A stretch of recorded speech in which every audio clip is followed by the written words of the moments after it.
Hi everybody and welcome back to my channel. Today I'm going to show you how to paint this landscape using the following colors on an 11 by 14 primed canvas.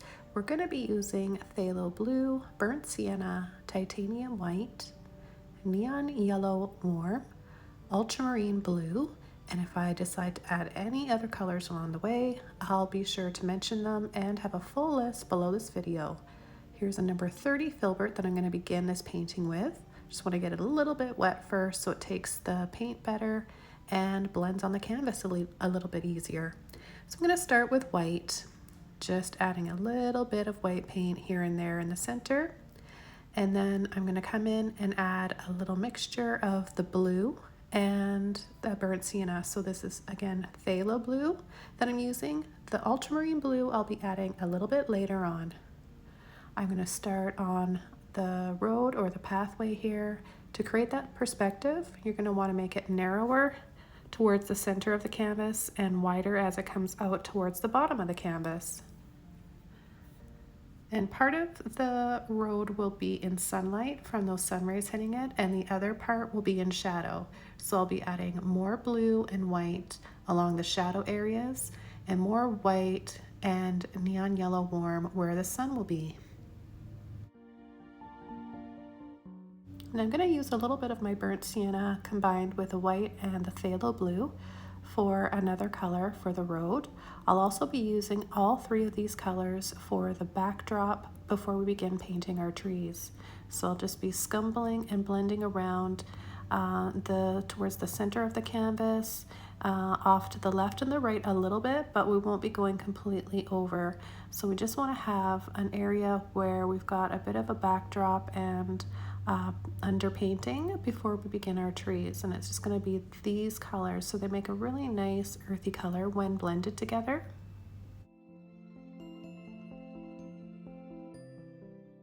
So take all three and it makes sort of a green gray color. It's a really nice color, and I'm just wiggling and squiggling around, kind of scumbling, sometimes making little circles, pushing gently, sort of flat on my brush most of the time.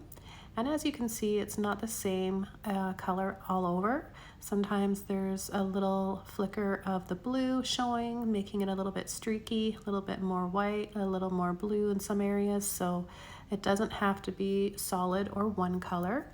Most of it's going to be covered up anyways. It's just a little bit of a backdrop color that we need. But most of it will be covered up, like I said, with the tree branches and the tree trunks and some sun rays.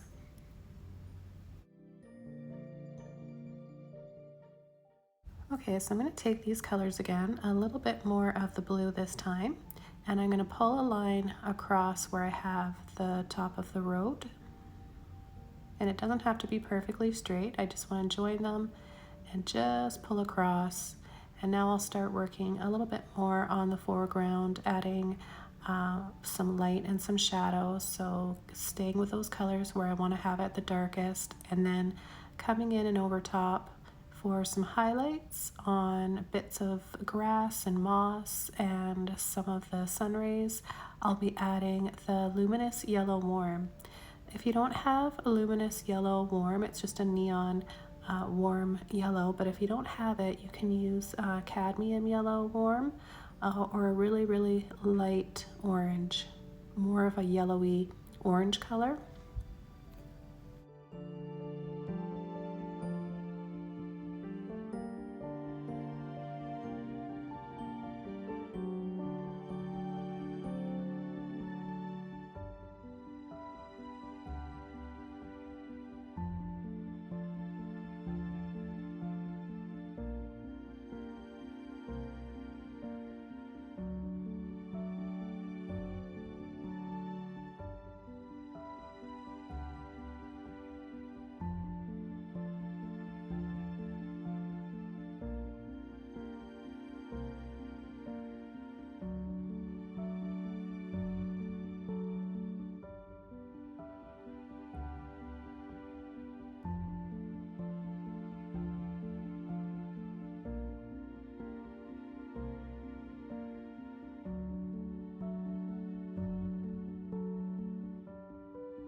Okay, so after washing my brush off, I want to just push and take off a little bit of this paint, exposing a bit more of the road. I want it to be nice and bright right up there where the sun will be the brightest. It'll be the brightest part of the painting.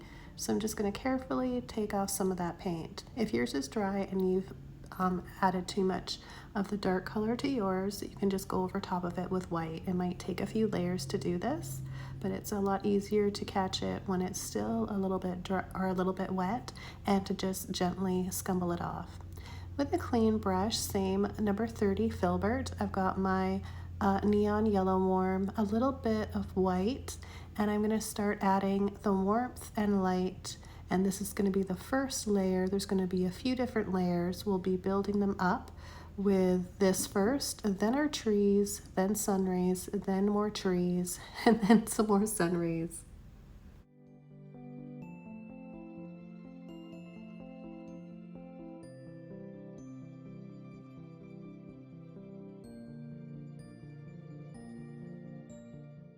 Okay, I'm going to start the first layer of sun rays.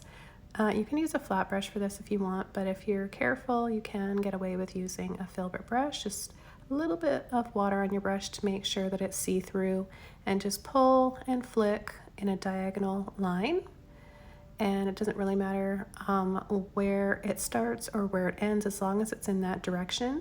And then you want to just kind of go in all different directions from the right out, so off down diagonally to the corner, and then straight across from the right. And then right away I'm going to take a little bit of my phthalo blue, mix it with a bit of that yellow, and I'm going to take just a tiny bit of white as well to make a pretty green color. I'm going to start adding this just by tapping lightly with my brush for little bits of moss or grassy areas alongside the road.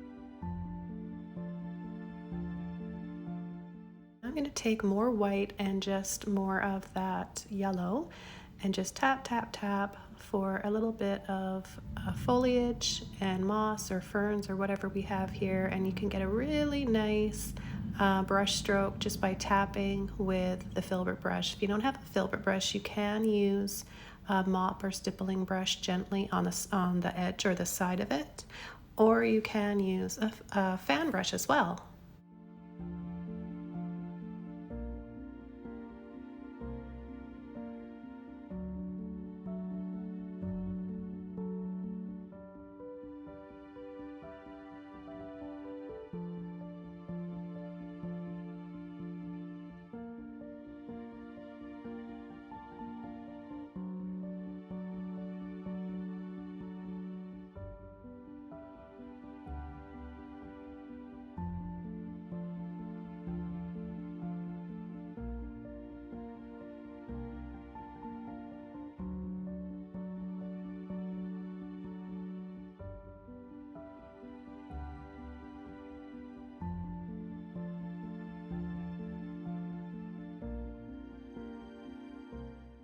Now that I've worked on some highlights for a bit, I'm going to work on some shadows. So I'm going to take a little bit of the burnt sienna along with the blue. I may have a little bit of white in my brush, and I'll just start adding little lines in between so that we have light and shadow playing off one another.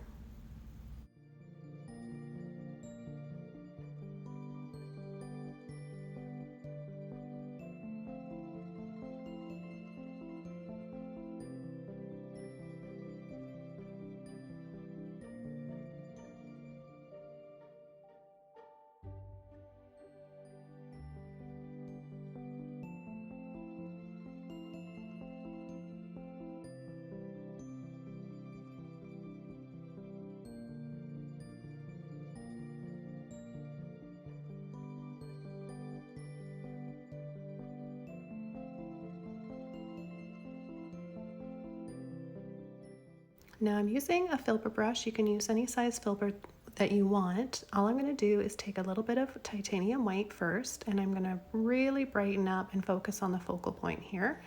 Adding this bright white here is going to help draw our eyes into the center and make this the center of interest in our painting. So I'm just going to add that, and then I'm going to start working on a few more highlights and then come in with our trees. Our trees are going to be really dark to start, using the phthalo blue, a little bit of water, and the burnt sienna. We'll then be coming over and drying it off. I used to use a hair dryer so that it dries really quickly. Depending on how warm your studio or your workspace is, you may not have to. Your paint may be drying really quickly. So I'm just going to start on the side here first, adding a little dark base, just a little line on either side, and then I'll start to work my way up into my first set of trees. Now I am softening those colors or toning it with just a little bit of white, because these are going to be the trees in the background that have more of a haze and that morning fog and sun rays hitting over them. So I'm going to start doing those a little bit lighter, and then I'll gradually start to add more and more of the colors and less of the white.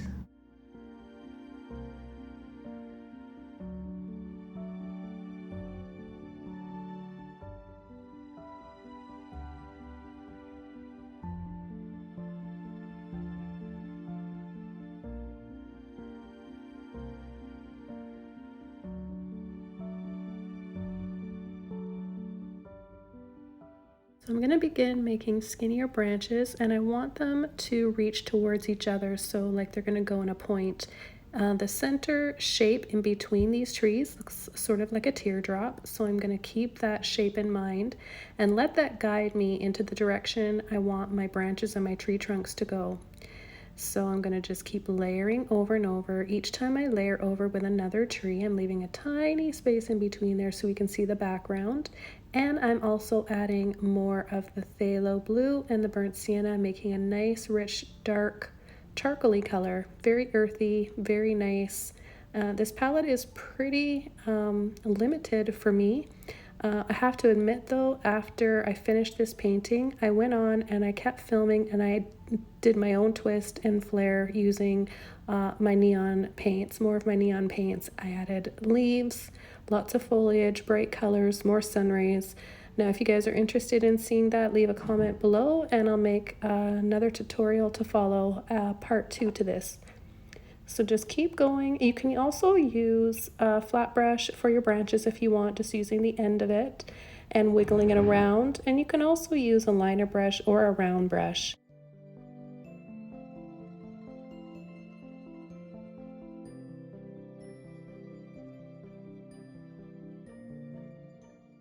Now reloading my brush, I'm going to leave a little bit more of a space or a gap this time before starting this next one. And I'm also going to start to make my tree trunks bigger. This also helps to create that perspective of when things are getting nearer to us, they appear bigger, and when things are farther away, they get smaller. So you're just going to go over and start to layer your branches over the existing ones that are further back and underneath.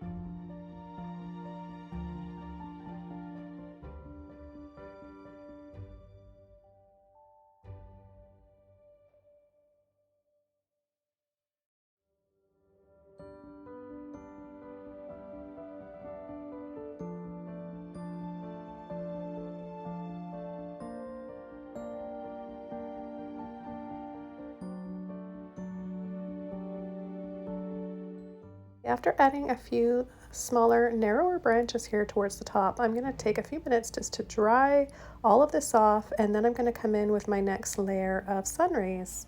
I'll be using a flat brush. You can use any flat brush or a filbert brush like I demonstrated earlier.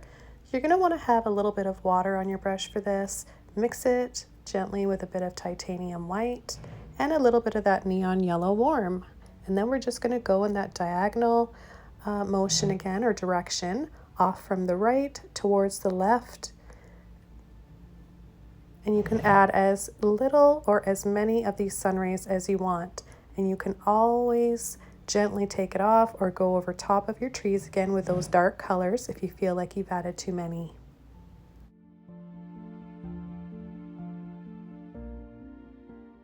Okay, so as you can see in the next couple minutes, I'm going to be doing quite a few sun rays. I'm going to be adding a little bit more saturation, so using more and more of the yellow, and it's really going to help create that morning sunlight. That color is just so warm and comforting, I think, but I just want you guys to know that there are lots of different options for tinting your white for your sun rays. So you could do a light soft pink, you could do a light orange, even a little bit of a light blue violet, but I wouldn't add the light blue violet coming out from the main source. You can have it off to the left corner a little bit, but in the rest of the video where I show the second part of this video where I show all the foliage that I add, you'll see how enhancing and playing up on the colors can be really, really fun, and all the different colors and pastels that you can add to this painting. So be sure to stay tuned for that part. I'm going to just finish up the sun rays, and then I'm going to come in with my filbert brush again with a phthalo blue, the burnt sienna, and I'm going to start my next layer of trees, and I'm going to go over part of the ones that I have the sun rays going over. So this is going to help to create that layered effect, so it looks like there's sun rays in between the trees, which is really, really magical. I love that.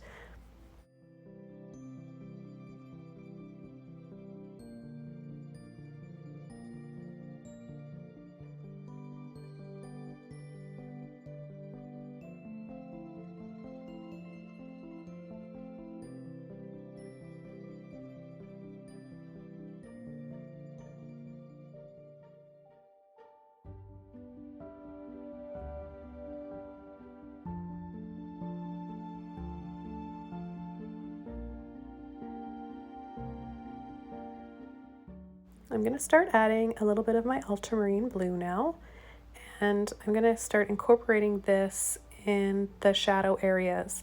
The phthalo blue is nice, but it's quite different from the ultramarine blue. Before I add that blue for my shadows, I'm going to mix it with the burnt sienna, and you can see how much darker it is. And this is really important for these trees that are going to stand out and be more of silhouette in the foreground.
All right, so I'm going to finish adding the trees over here on the right. And if you guys weren't comfortable with painting trees before, hopefully by the end of this video you will be, and you'll have lots of practice now. And I really encourage you guys to try using different brushes too, so you get a good feel of what each brush can do and the shapes it makes for different types of branches, because there are so many different trees and branches and foliage out there, and lots of different brushes can help you achieve the look that you want.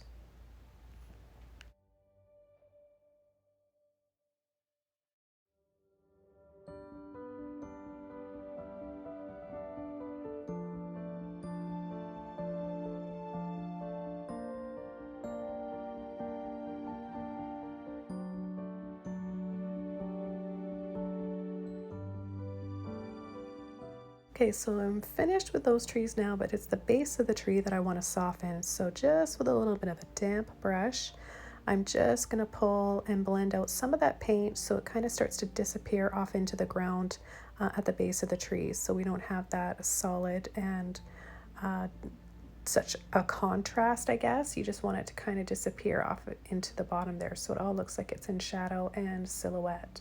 Then I'm going to take a few minutes to dry this all off, and then we'll come in with our next step. I'm going to be adding my ultramarine blue with a little bit of water and just using it as a filter. So I'm going to get a little bit more of my titanium white, pick up a little bit of that blue, and again, I'm not using the phthalo blue right now. This is ultramarine blue. If you don't have this shade, you can use cobalt blue as well. It's very, very similar. I want to make sure that my brush isn't too wet and it's not too dry either. So you just want to have it look like it's a little bit transparent. So using a little bit of water or just a dry brush will give you this look. Just try either one and see which one works best for you. I kind of change it up sometimes just to show you guys how you can create this effect and make it look transparent. So there are a few different ways. You just definitely want to be careful when adding water. You don't want to have any water like dripping out of your brush, otherwise it's going to ruin your painting and ruin the finish. So now making sure, again, make sure that your painting is all dry underneath before you add this filter over. So I'm just going over top with a little bit of water, like I mentioned, a little bit of that ultramarine blue and a little bit of white, making a light blue-violet shade.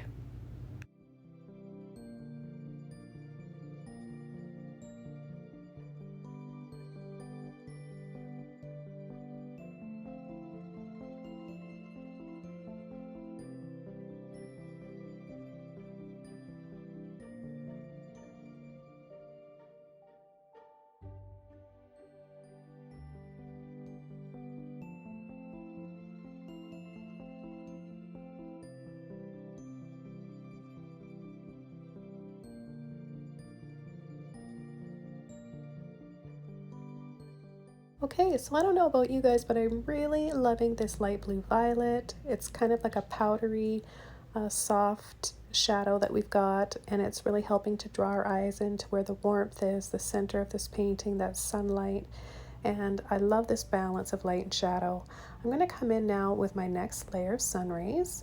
Back to my flat brush, and those same colors, the white and the neon yellow, a tiny bit of water on my brush, and you can see here how just having a few sun rays peeking through like this looks really pretty. So stop at any time, you don't have to keep going.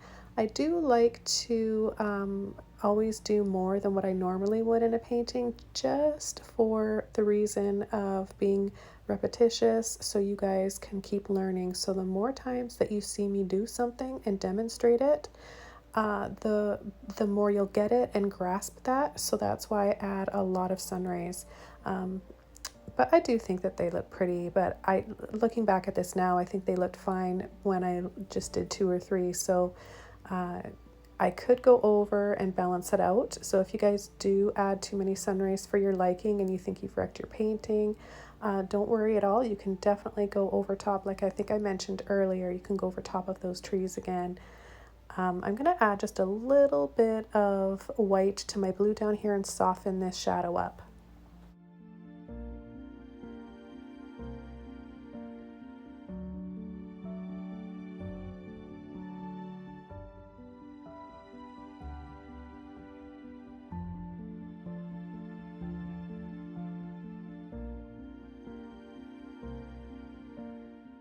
Okay, so I'm going to saturate a little bit more. I want to bring that gold back in here, balance it out with a little bit of the soft, creamy white sun rays. So just more of that yellow. Then I'm going to come over top and add the final silhouette, tree branches and tree trunks.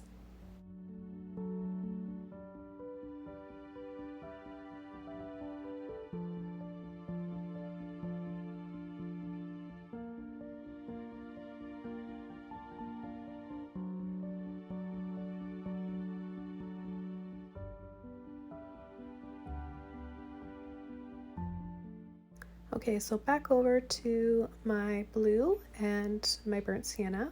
You can use any blue that you have left on your palette. I have a lot of that ultramarine blue left, so I'm going to keep using it. And I do like the fact that it makes the shade a little bit darker. I don't want to use black. If you guys are new to my channel, you know that I don't really particularly like to use black unless painting really calls for it, which isn't very often for me.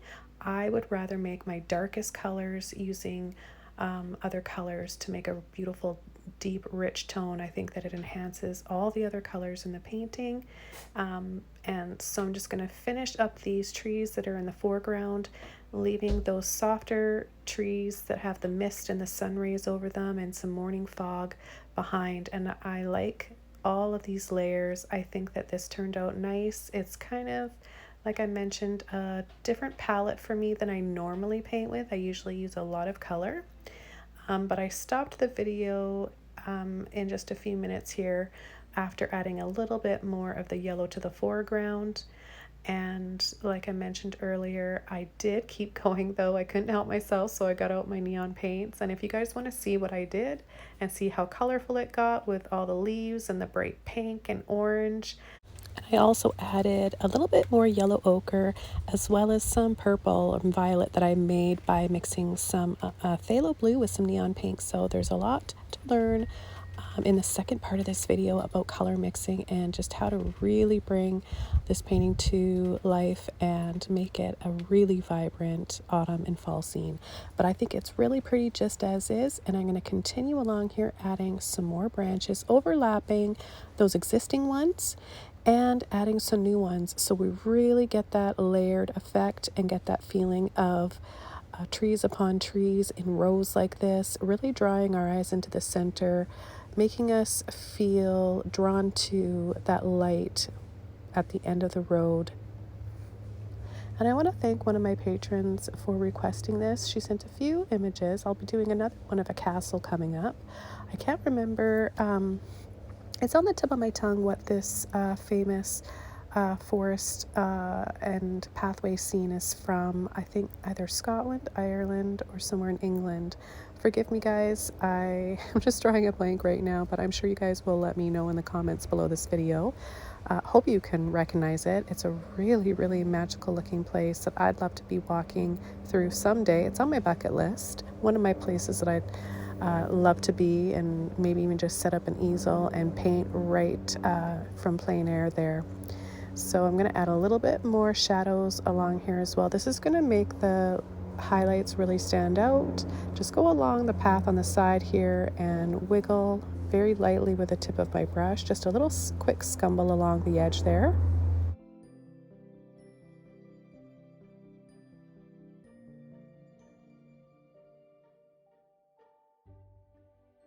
Okay, without even washing my brush off, I'm going to take a big scoop of that neon yellow warm and just apply it over top of the existing shadow colors. This is going to give me more depth and more of a rich velvety look to the grass or the moss that we have here at the base of the trees and on the edge of this pathway.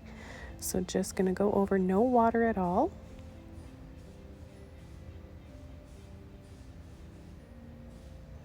So this is changing up the temperature, so you can leave it cool or you can bring some more warmth in here just by adding and applying a warm yellow or warm tone of any color that you want, really.